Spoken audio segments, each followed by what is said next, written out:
femme ñetti avocat yu constitué wu gratuitement ndax affaire bi daf leen metti pour ñëw aux côtés de Jamra ñu défendre ndaw si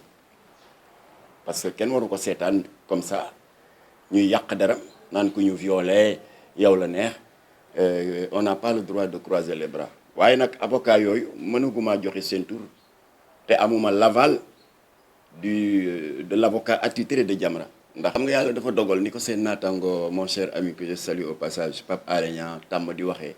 ku artuwul di nga àtte Kocc Barma ne magum waxoon naa ko moo gën magu xamoon naa ko ndax boo xamee te waxoo da nga war a noppi mook daraayam ñun nag waxoon nañu depuis 1998 ci la Jamra jëkk a attaqué l'organisation de Miss Jongama 99 ñu attaqué l'organisation de Miss Sénégal presse bi yëpp dal ci suñu kaw ndax on avait amené des preuves que comité d'organisation Miss Sénégal ak Miss Jongama s'était infiltré par des macros qui travaillaient pour le compte de proxénètes internationaux yuy promettre les candidats à l'élection de Miss des monts et des merveilles ay voyages ay bijoux ay lu ne gëmloo leen lu ne mepp leen piéger leen ndekete yoo c'était pour les entraîner dans un circuit de proxénétisme de luxe loolu la Jamra waxoon comme quoi que comité d'organisation Miss Sénégal c'est une mafia kenn mënul woon imaginer ne dëgg gi dana jóge ci miss yi ci seen bopp muy ki nga xam ne moom la ñu fal ci édition 2020 bi kenn wañaarul loxoom kenn sexalu ko suukar moo waxal boppam def des révélations extrêmement graves ci anam bi nga xam ne ci lañ leen di dugal ak leen entraîner ba ñu dugg ci seeni candidature miss yooyu expliqué na ko mu expliqué aussi naka lañ leen lala leen dëgg sërëx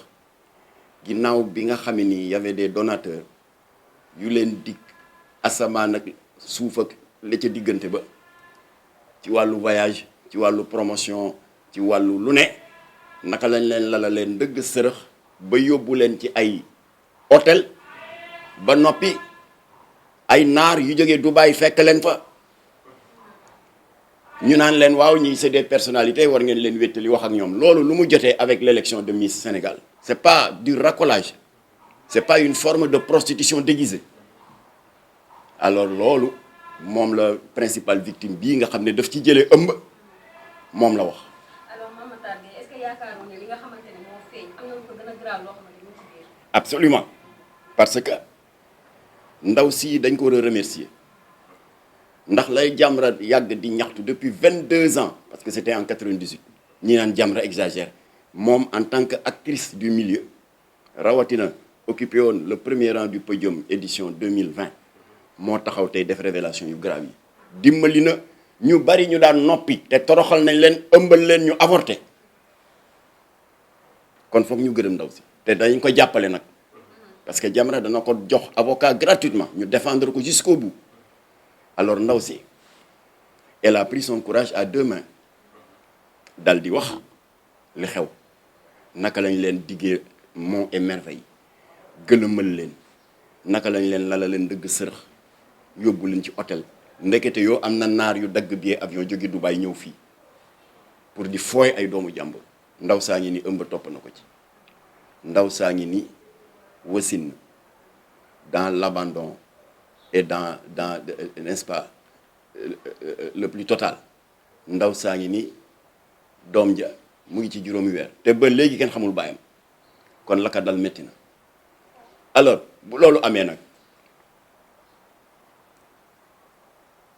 la ñu yaakaaroon te doon ka ñaan yàlla am na mooy li tubaab di wax naan les langues commencent à se délier xam nga bu doon moom rek moo wax benn waaye tàng xol la dafa am lu ko metti rek waaye Miss Matam wax na Miss Saint-Louis wax na ak yeneen i Miss mat nañ juróomi Miss te am na kenn ci Miss yi nee na benn ministre président Macky Sall moo ko ëmbal kon affaire bi lu sérieux la du affaire u caaxaan ay kilifa ndekete ñooy fooye Miss yi su ko defee nag ñu ngi sant le procureur sëñ Bassirou Gueye bii ci guddi 4 heures du matin lañ ko alerté communiqué bi gis ngeen ko à travers la presse ñu ngi ko doon demandé mu auto-saisiru def na ko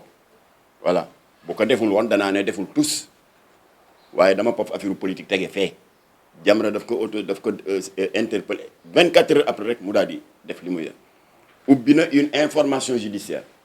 pour ñu situer toutes les responsabilités ndax lii dafa war a leer tey ndax affaire Miss jeex Sénégal alors kon loolu procureur def ñun dinañ nee nañ ko baax na waaye c'est insuffisant parce que Jamra dafa yaakaaroon ne li procureur war a jëkk a def mooy jël une mesure conservatoire en retirant la licence ba pare daal di dissoudre le comité d'organisation loolu la waroon jëkk a def dafa leen war a nasaxal dama seeni laaf waaye ba tey baax na parce que wàññi ci benn lay doole bu loolu amee nag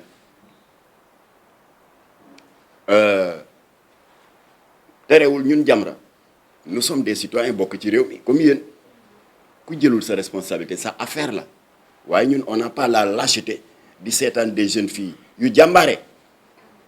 il faut pas ñuy condamner ak di diaboliser Miss yi non non non ñoom dañu demoon animé de bonne volonté ndax xam ngeen ne dëkk bi liggéey amu fi crise économique bi des milliers de diplômés sans emploi mais am na ci koo xam ne mënuguma tudd turam mais master 2 la am en commerce international bu demee di jongante ci affaire Miss di ci foraatu ay 50 000 100 000 ñàkk pexe tax alors kon ñun jàpp nañu ne kon affaire bi du affaire Miss c'est un problème national na ci ñëpp a jóg parce que c'est anormal ñuy jàpp ay jigéen di profiter ci seen état de pauvreté di leen exploiter di leen dugal dans des réseaux de proxénétisme et de prostitution de luxe ñu bëgg a toog rek naan kuñ ci violé yow la neex loolu waxi dof la. waaw looloo tax ma wax ne suñu plainte bi ñaari sàkku teef la benn bi nañu tas comité d'organisation Miss parce que sànkukaayu doomu jàmbur tey doo si gis kenn ci ñoom seeni doom di ci bokk que la loi 2020-05 du 10 janvier 2020 dafa criminaliser viol ak pédophilie ak képp kuy def apologie viol te lan la ñu dégg présidente comité d'organisation Miss Sénégal yow nga am koo xam ne sa employeur